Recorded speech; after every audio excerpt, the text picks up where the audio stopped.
आनंदवाडीची परंपरा सुमारे 50 वर्षांपासूनची जुनी। हुलसूर तालुक्यातील आनंदवाडी येथील गावची परंपरा ही सुमारे 50 वर्षांपासूनची जुनी आहे। आनंदवाडी येथे एक विशिष्ट प्रकारचा होळीच्या अगोदर 5 ते 6 दिवसांपासून पारंपरिक पद्धतीने लोकगीत, भक्तिगीत व रामायणातील गाणी आणि पारंपरिक वंग, तबला पेटीच्या स्वरांत सादर करीत कोल आटा टिपरे खेळली जातात। विशेष म्हणजे यामध्ये तरुण पिढीपेक्षा जास्त यामध्ये गावातील वडीलधारी जाणकार मंडळी जास्त असतात। या डिजिटल युगात ही टीव्ही, मोबाईल पेक्षा आज ही गावात जुनी लोक होळीच्या सणाची वाट पाहतात की केव्हा होळी येईल व कोल आटा खेळ आपल्या जुन्या मित्रांसोबत खेळांचा आनंद घ्यावा। खरोखरच हुलसूर तालुक्यातील आनंदवाडी येथे पारंपरिक पद्धतीने खेळ हा पाहण्यासाठी लोक ही वाट पाहतात व आजूबाजूच्या परिसरातील ही नागरिक कोल आटा टिपरे पाहण्यासाठी खूप मोठ्या संख्येने बसून पाहतात। Star Hulsoor news Hulsoor.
नाव दे इकडे पार्वती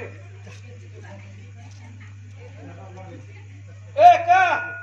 त्यांचा मग बघा बाबा नता येऊ ना उठ कुठला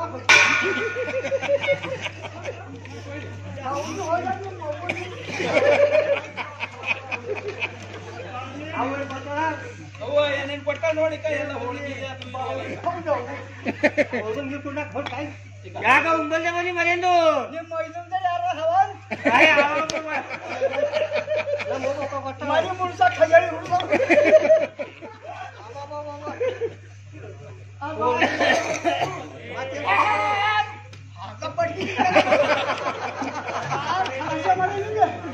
बघून मदत थोडी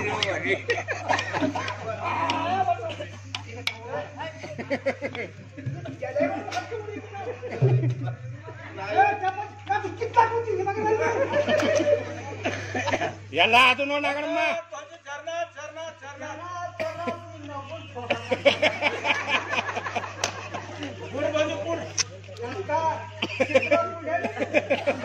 ಜಾಗ ಕುಡ್ಬೇಕೈತಲ್ಲ ನಮ್ಮ ತಂದಿ ಎಲ್ಲ ಹೊಡಿತಾವ ಮಾಡ್ತಾವೆಲ್ಲ ಹಲ್ಕಟ್ಟಿರ್ತಾವ ಖಜಾಳಿ ಹೊಡ್ದು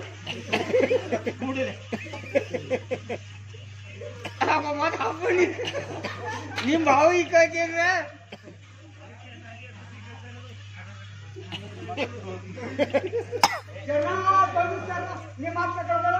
ಬರೋವಾಗ ಹೀಗೆ ಎಲ್ಲ ತರ್ಲಕ್ ನಿಲ್ತಾನ मग उन्हाळ्यात फटकुंबा ಹೀಗೆಲ್ಲ ಬರೋಣ ಮತ್ತ मग ये ना गंगाला गांधी की होत होती म्हणा मी मगून मला गेला किती करून होत होती मी मगून सांगतात मी मगून जाणून भेटायला दिलो खजाळी उतरल्या जाण मला काम कशाला आला की हो मी मगून जाणून भेटायला दिलो ಪೂರಾ ಒಂದ್ ವರ್ಷದಿಂದ ಆಯ್ತು ನೋಡು यार हरायला खायचं का तुमच्याकडे भाव आहे भाऊ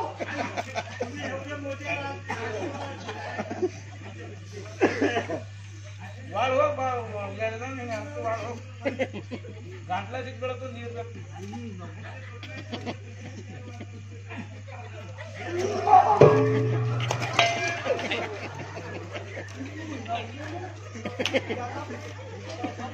याला मी लवकर माझ्याकडे ಹೇರ್ ಕೈ ಎಲ್ಲ ಹೊಡ್ ಪಾರ್ ಮಾಡಿಟ್ಟಿರಿ